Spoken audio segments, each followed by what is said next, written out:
A serial killer is on the loose in Australia and no one's talking about it. Ladies and gentlemen, this video is going to blow you away. 67 unsolved unalivings of women throughout the eastern part of Australia that people are now suggesting are all connected. This goes back decades, ladies and gentlemen. This is an absolutely insane story. So stick around and dive deep into the very possible fact that a serial killer is amongst us here in Australia, the most deadly of all time in this country, and no one knows who he is. Now, when you think of Australia, you think of beaches, you think of beautiful people, you think of sunburn, you think of all these wonderful things, you think of creatures that are trying to end your life. And perhaps that theme right there at the end is, well, it's pretty apt because there is somebody getting around right now picking up women off the street and even some men, and they're turning up, they're turning up dead. Now, we know that this has happened all over the globe for the longest time, but it's starting to have a reprisal here in Australia. Now, for a lot of people, you may have had the same thought as me. Why didn't they do another season of Mindhunter on Netflix? It was a great show. Well, that wasn't the thought I was going to say, but it's a very important thought. My second thought was this: why did serial killers stop when it got to the year 2000? Were they worried about Y2K and then it didn't happen and they thought, you know what, I'm going to really change my ways? Surely they didn't just stop there. Surely they continued. Well, ladies and gentlemen, there very much appears to be a huge possibility that there is an active serial killer hunting the Byron Bay region. Now, this is Byron Bay here. It's a beautiful part of the world, full of some of the worst human beings you've ever met. It's just full of basically hippies, for lack of a better term, painful people. But anyway, they don't love me there. They've tried to ban me from Byron Bay a couple of times. But anyway, that's not important. That's not what this is about. There are some good people in Byron Bay. It has a very laid-back surf culture, and it's full of, shops that sell shells and fucking beads and all that shit. That's the type of land we're talking about here. But for decades, the corridor between Byron Bay and all the way down to my hometown, Newcastle, has been, a hunting ground for possibly one man. Some were last seen hitchhiking, some last seen walking home, and for others, they stepped out for the night and were never seen again. From the year 1977 to 2009, 67 women are on record as either missing or murdered somewhere between Byron Bay and Newcastle. 67. That's a lot of human beings. That's a lot of family. And these cases are nowhere near solved. They've just been given up on because there's no further leads. But all this time, there's been whispers and stories. If you search Australia serial killer on TikTok, it comes up with a lot of ladies from the Byron Bay area, just from recently, that have their own personal stories of being picked up by men in cars hitchhiking, which I don't know why you do that, just call an Uber, and they have really creepy stories. So perhaps there is someone still out there doing something creepy. The families of these missing people, they are the ones that seem to be noticing above all else a pattern. And it's this pattern that makes even New South Wales Parliament believe that something or someone is taking people. Let's start in Bellingen in New South Wales, a small mid-north coast town that's surrounded by farmland. It's a very nice part of the world, a quiet part of the world. On the 1st of December 1989, 33-year-old Susan Marie Keeley leaves her friend's home and heads off into the night. She's a mother of two, and this is the last time that she is ever seen. She closes that door and then bam, never seen again. Her estranged husband, Robert Smith, waits a week before reporting her missing. By the time the police get involved, the leads have gone cold and the case grows colder and colder. 20 years later, there's a coronial inquest into this, and the report from the coroner is absolutely scathing. The coroner called the police investigation hopeless and below standard, saying that there was crucial opportunities missed There was a landfill site, a dump that was never properly searched. There was witness interviews that were incomplete. Record keeping was terrible. There were claims that the husband was involved. He always maintained his innocence. There was claims that there was a drug overdose and her friends were involved in disposing of the body. But none of that was ever proven. No charges were laid, no body was found. And Susan's family, particularly her brother Gary, has never stopped pushing for answers. And he says that the police had failed his sister, but she wasn't alone in this. Then, a decade and a half later, in 2003, April 11th, just outside of the coastal town of Repton near Coffs Harbour, then 18-year-old Rose Howell is walking along Perry's Road after visiting friends in nearby Bellingen, where Susan went missing. This young 18-year-old who's just about to celebrate her 19th birthday, loving life, all of a sudden doesn't exist anymore. She's gone. Disappeared. Her family then reports her missing 2 days later when she doesn't show up for an appointment. Apparently, this is completely out of character. 10 years later, the coroner says she's probably dead. There's no body, there's no evidence, nothing. But she's dead. She's gone. There was one person who claimed responsibility. This was a prisoner who was in jail, not at the time, but in jail when interviewed by police. But the story didn't match the facts or the evidence, and it sounded like they were claiming responsibility for some other strange reason. In 2023, though, the police offered up a reward, giving the family a glimmer of hope that perhaps this case may come closer to being solved. During this time, they searched for forensic evidence at a property, and they also seized a Ford Falcon sedan that they believed was linked to the disappearance. But Rose, right now, is still missing and nobody has any idea of where she is. There's many, many others, including Bronwyn Winfield in 1993. She, the mother of two from Lennox Head, went missing. She was never found. There was Lois Roberts in 1998, seen outside Nimbin Police Station, believed to be hitchhiking. 6 months later, her body was found in Wan Wan State Forest. She was brutally murdered, but her killer was never found. And there was Gordana Kodjevsky in 1994. She was abducted. She was 16 years old, and she was abducted right near where I grew up, in Charlestown. Witnesses saw two men force her into a vehicle, and she was never seen again. That was a very creepy situation there, because she only had to walk like a kilometre or something, or maybe a mile, like a very short distance home from where she was. I think she was working, or she was at Charlestown, the shopping centre, Charlestown Square. And there was also one recently from Byron Bay, Theo Hayes, a dude. He was missing. Now, this changes the pattern a little bit. I don't know. That one's a strange one. He was a Belgian backpacker that went missing from a Byron Bay bar. And ladies and gents, if you enjoy these videos and you want to support us, make sure you head over to Patreon. The members section there is absolutely amazing. For $5 a month, you can get all of these videos early and uncensored. You get longer versions of these videos. You can thoroughly enjoy these videos and you can support this channel. Thank you very much to all of our Patreon members. Well done. Thank you for your money. I love it. It's great. It smells delicious. So, in 2024, in October, a member of Parliament here in New South Wales, in the state of which I live, Jeremy Buckingham, stood in Parliament and basically dropped a bombshell out of, well, nowhere.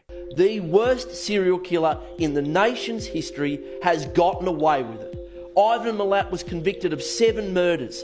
There is someone on the North Coast that has murdered as many or more, and they are still amongst us. 67, the numbers of unsolved homicides of women on the North Coast of New South Wales, and it has every indication that someone operated in that area, travelled that area, lived across that area, and took women, destroyed their bodies, destroyed their lives. 67 women. That's how many we're talking about here. 67, and possibly others. There could be men here. If this serial killer does exist and murdered Theo, then maybe there's, what does the number get to if you include men who have disappeared in this area? Jeremy Buckingham argued that it is impossible for so many of these cases to be so similar and yet not be linked. They're all around the same area. They've all seemed to have the same MO. They've all seemed to have done it in a particular way. So they must be connected, right? Buckingham called for a special inquiry to begin from the police,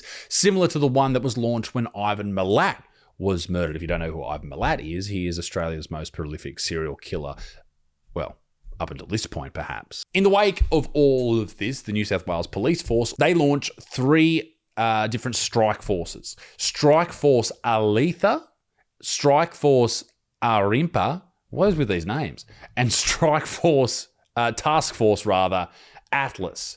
So Aletha is reviewing the North Coast cold cases, including Susan Kelly's, and the Arapaima is re-examining the notorious Newcastle areas, including Gordana's, who disappeared from Charlestown. So the rewards have been increased. The spending on police resources has been increased, and there's more use of technology like ground penetrating radar for areas of interest. The role of social media has been incredibly important in this, and the media in general. Channel 9, a big TV station here in Australia, they did a whole TV show, a documentary on these cases and only on the idea of another serial killer being out there.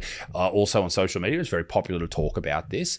This video is, well, it's one of those things that I certainly have a keen interest in. My wife and I, we did true crime videos on our second channel for a number of years before we had a baby, and they were always very, very interesting. And I think when we talk about something that's so close to home for us, other people watch it and they go, well, yeah, that is very, very scary. And it must be a scary time for a lot of women to know that there's something that could potentially go wrong.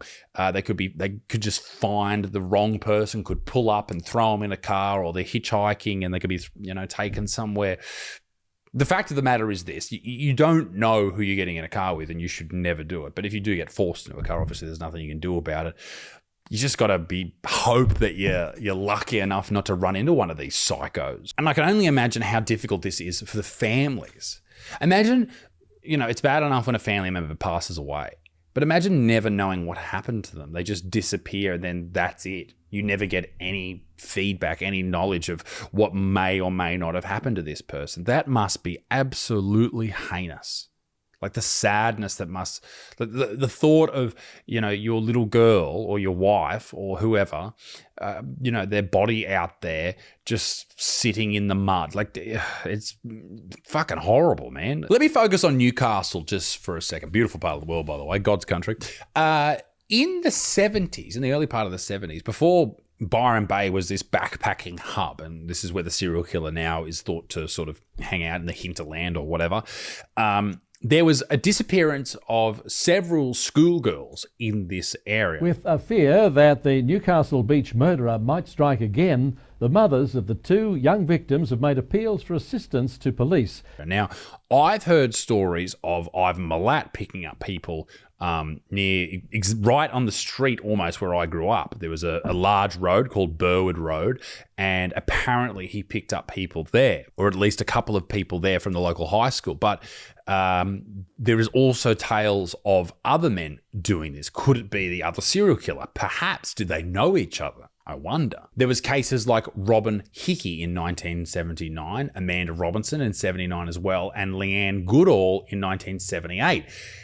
Were they the first in this chain of events? Were these unfortunate young ladies the first taste that this absolute psycho had for murdering in cold blood? Could the Newcastle cluster of murders be an extension of this Byron Bay cluster, and maybe this is either where this dude traveled to take these women, or was he living here at the time and then he's moved up there? I wonder, like, if you were a serial killer, would you want to take people from your own backyard, or is that too risky? Would you travel away to do it and then take them? I don't know. Obviously, that's a fucking horrific way to think, but you got to sort of weigh up what is the smarter way to do this. If you want to continue doing this, which I imagine most serial killers do want to continue doing this. I know Ted Bundy, when he was at his most successful, I guess you'd call it, he was taking like a woman a month. Like, he was just fucking going crazy. So was this person in the Newcastle area, or did he just hunt up and down the coast? Was he just going to, just driving down from Byron Bay to Newcastle looking for an opportunity? Perhaps. Maybe he was just waiting for that right time to take someone, because most of these murders and these women who are taken, you would imagine that they are taken at the moment of opportunity, when the opportunity arises to take someone, and this person just happens to have, the know-how of what to do with the body, and there's tape in the car and cable ties or whatever, or rope. Like, he's just waiting for that right moment to pounce, basically. He's hunting. In all of these cases, there is obviously forensic evidence, but in the 1970s, this forensic evidence wasn't used. We weren't using DNA back then. And I mean, how different was the policing all the way back then to today? Completely different. Like in the case of Suzanne Keeley, the landfill site, the dump, never searched. Like, that's surely, if you have evidence to suggest that she ended up there, surely that's the first place you go to. Where is someone going to dump a body? Well, in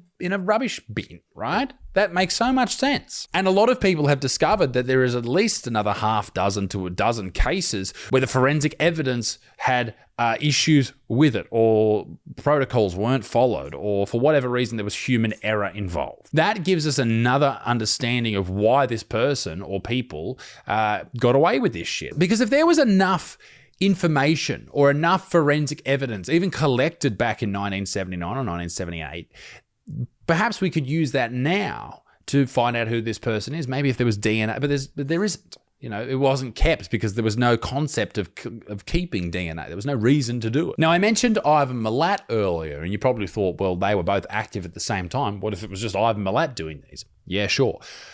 Some of the cases he could have been involved in, and probably was, but some he was completely exonerated of. He was cleared of. He couldn't have been, for whatever reason, he was in a different area. He had an alibi, basically. There was other people too. There was Peter Dupas, who was a serial killer in Victoria. He was thought to be involved in at least one of these cases because he was in New South Wales at the time. But as for the others, not really. There was other high-risk offenders, some men who were jailed for the R word or murder, later on. They were also in these areas at the time, but there was no clear evidence connecting them to any of these cases. And on top of that, the police have never really released any lists or any real findings into any of these disappearances. They've sort of been kept pretty private. On top of all of this, there has been, unfortunately, numerous human remains found throughout New South Wales over the past 40 years that are unidentified, meaning that this list could go higher and higher, and it could involve more and more people, or perhaps it's the same person just fucking going off. On top of that, there's also a long list of tourists who have gone missing throughout this time. And people just think, oh, maybe they've wandered into the bush, or they hitchhiked and they've got lost, or who knows. Maybe these people were involved with this serial killer or someone like him. There's also been allegations from the families into the police. You would probably call it corruption, really. It's not the classic corruption, but there were these police officers apparently in New South Wales didn't want to look into, or they avoided looking into the lives or disappearances of women who were seen as transient, or they weren't sort of from a good area or weren't from a good home. And a lot of these women who, may end up being free spirits and hitchhiking and stuff may have been those type of people, not seen as proper women, and that's very, very sad and unfair. But that's obviously just the way they possibly could have operated back in the day. We're talking about a long time ago. We're talking about 50 years in many cases. And you can only imagine someone who's working in the police force 50 years ago, the type of person or the type of world they grew up in. Very, very different. But that's obviously not what we're dealing with now. The police want to find answers, and they deal with these women as, equal to anybody else who goes missing. And it's funny, yesterday I was listening to a Joe Rogan podcast with a lady by the name of Caroline Fraser, and she was talking about serial killers. Perhaps that's why I shot this video today. She was talking about the cluster of serial killers back in the 70s and 80s and 90s, and how a lot of these serial killers, particularly people like Ted Bundy, grew up in areas with high levels of heavy metals in the soil, particularly arsenic when it came to Ted Bundy. On top of that, she also really focuses on lead exposure.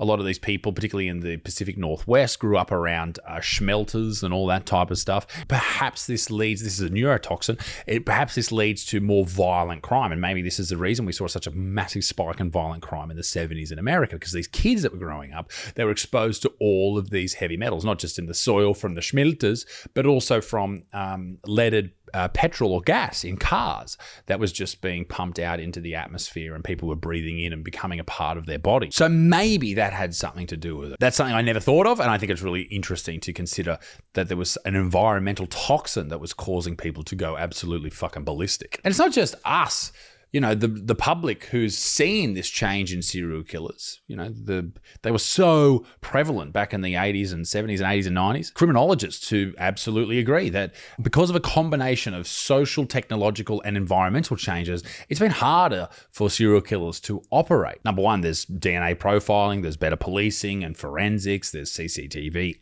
everywhere, there's mobile phones, everyone's filming everything, there's changes in victims as well, or potential victims. Less people are likely to jump in a car with a stranger and all of those type of things. Could the lack of leaded petrol be having something to do with this? The environmental factors. There's also perhaps been a bit of a shift from people who will go out of their way to methodically go down and hunt people to just a psycho with a weapon taking out a large portion of people in one go. Maybe back in the day, these mass shooters would have been, you know, serial killers, Ted Bundys, but they decided that they would rather do it this way. And maybe that's something to do with it as well. So realistically, we don't have any evidence to suggest that we're any closer to finding out who this person is if they exist. But going off everything that you see here and looking at the maps of where these disappearances occurred, it just points to the idea that maybe we're dealing with one horrible human being. And there's a chance that this person is enjoying the fame too. I know some serial killers really love that. Does that mean this person's watching this video? That's a bit fucked. Could this just be folklore? Could this just be a conspiracy? Could there just be horrible people behind all of these horrible crimes? Individuals, or maybe a bigger group of people, but not just one. Let me know what you think in the comment section down below. Give me your hypothesis. Give me your answers. I want to know, ladies and gentlemen. Let's start the conversation in the comment section and see if we can figure out if there's anything I've left out or if there's anything that I need to cover. I'd love to know your opinion. Ladies and gentlemen, be a good motherfucker. Peace in the Middle East. Me dick sticks. Toodaloo, au revoir. Bye-bye.